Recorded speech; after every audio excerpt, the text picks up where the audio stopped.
Okay, what is going on? All you Jexlers, it's your boy Jexls coming at you with another video, and as you can see by the title of the video, it's been quite a while since I've done a video, and hopefully this will bring my channel back and bring a lot of my subscribers back. I mean, I'm not happy about making this video. I just feel like my mom would have wanted me to make it, and feel like it's just better for me to make it for my fans and stuff, so they know. My mom passed away recently. She died September 25th of 2018. She was born July 20th, 1957. And she loved all of us, and she loved me like so much. That's why it's so hard for me to, just keep on coping and, like keep on moving on with my life and stuff, but that's what you gotta do. It's how the world works. You gotta keep putting one foot in front of the other and move on, and I'm trying to. It's just so hard still, and mainly just accepting that she's gone is the hardest thing. But I'm gonna start off by saying I'm gonna explain to you guys like what all happened and different stuff. We haven't got the autopsy back, so we don't know how she died for sure, but it was an unexpected death. And besides that, I wrote a song for my mom, and then I'm gonna sing 2 songs for my mom, and from now on all the videos on my channel from now on are gonna be for my mom. So hopefully you guys are okay with that. Definitely smash the like button. Let's see if we can smash as many likes as we can on this video for my mom, for me, and just in general. And definitely comment down below if you guys enjoyed the video and what you guys have to say, like that you guys loved about my mom, or just anything you guys want to say, as long as it's appropriate and makes sense and stuff. But I'm gonna jump right into the video. Okay, basically September 25th I was at school and I had a sinus infection, so I didn't want to keep on staying there the whole day, so I called my mom and asked her if I could go. I went to the office and asked if I could go home, and they said that I had to have permission from my mom. So I called her and I was talking to her, and I told her that I had a sinus infection, and said that I wanted to leave the school, but I can't unless she gives the office people permission, so then I'm able to leave. So she did, and then I ended up leaving, and she told me to come straight home, but I didn't listen. I didn't come straight home because I was taking I had been for like the past how many weeks taking my friend Jordan to school and back home each and every day because he doesn't have a vehicle. So I didn't just want to leave him at the school. I took him there in the morning, but I'd have to take him back home after school. So I hung around the school for a little bit, and then my brother-in-law Keith ended up asking me if I wanted to go with him to New Hampton, which is place ways away, because with him, ride with him because he had an appointment. So I rode with him, and I rode with him on the way back, and once we got back, school was over. Didn't end up having to give Jordan a ride, but we got back to his house. I just had gotten in my vehicle, and I remembered that I had to go and turn in my application for a job I wanted to get hired at. And as I was about to leave, I heard sirens and stuff, and an ambulance went right behind me, and I could see it in my back window, and it ended up going on 56, which is a road that leads all the way to our house, and I didn't think anything of it. I was like, it's just an ambulance, they probably go on 56 all the time, or sometimes, and why would I think, that my mom's dead or anything, or think anything of it, because I just was talking to her on the phone a couple hours ago, and the tone of her voice, you couldn't tell anything by the tone of her voice and stuff. So I went to Prairie View and turned in my application. Then I got outside, there was a call from Steve, one of my dad's best friends, 3 to 5 minutes ago. So I called him back to figure out what he wanted, and he said there was an ambulance with 3 cop cars out at our house, and I asked him what was going on, and he said he didn't know. He just knew that they were there, and he hadn't been there. And I said that I'm gonna check and see if my mom's in the hospital. And they said, okay, let us know what's going on. So once I got back, I ended up going to the Western Union Hospital, which would be the nearest place they'd rush her to if she was going to the hospital. And when I got to that hospital, I ended up asking them, I was like, hey, is my mom in here? And told them her name, and then said I'm her son. And they checked their log and said she wasn't in there. And I said, is she in any other hospitals? And they were looking and stuff. And they finally got a hold of my dad off my mom's phone, and we're talking to him, and he probably told them that, she was gone, but told them not to tell me. So what he did was he told them to tell me to go to my sister Michelle's. So I ended up going to my sister Michelle's, and I didn't know why he didn't want me to come home.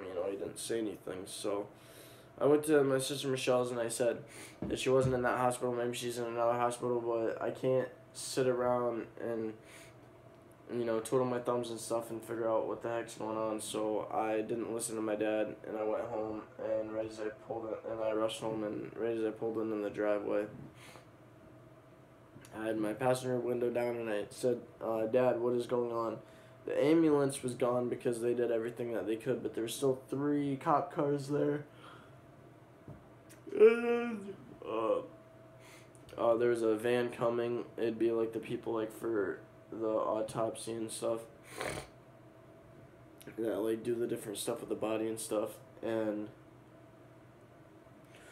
when I pulled up there, right as I shut my vehicle off, my dad, I could tell in his facial expression that something was going on, and he looked so sad, pain, anger, disbelief, shock, all of that.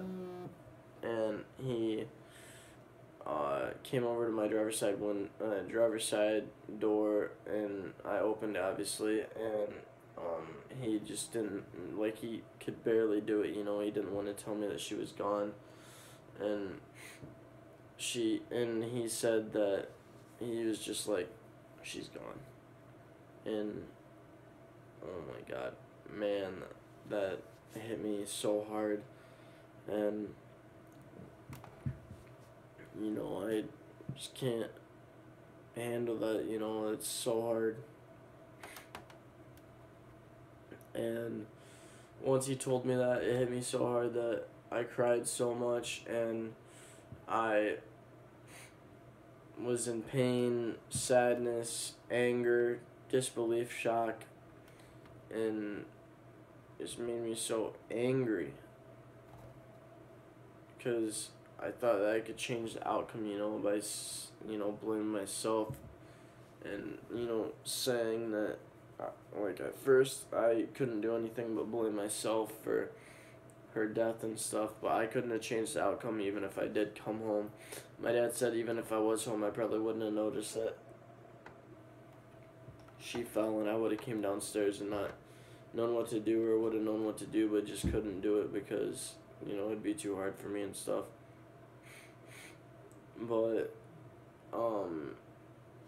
they wouldn't let us see the body and stuff, and I had called a couple people, my best friend Hunter, and then my sister and her boyfriend, and I obviously talked to my best friend Hunter's parents and stuff, and then a couple other people, and then I had went in the house when they finally took her body away, and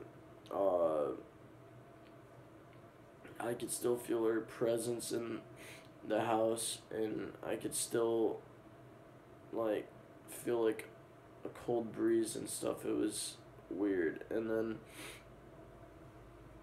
basically besides that, when I told my friend Hunter, his mom knows connections to the school and stuff, and my best friend Hunter, his parents, and then one of the teachers at our school, Mr. Crandall, and then Mr. Emo, which is not the principal, but the like one of those supervisor people, or like the people that's like right below the principal, came over, and when they heard what happened, and they hugged me and stuff, and said they're sorry and stuff. And besides that, we haven't got the autopsy back yet, but what we think happened is that, like, either it's from like just falling too many times and hitting her head. One of the times when we were gone a couple days before, she fell and just died on impact and stuff.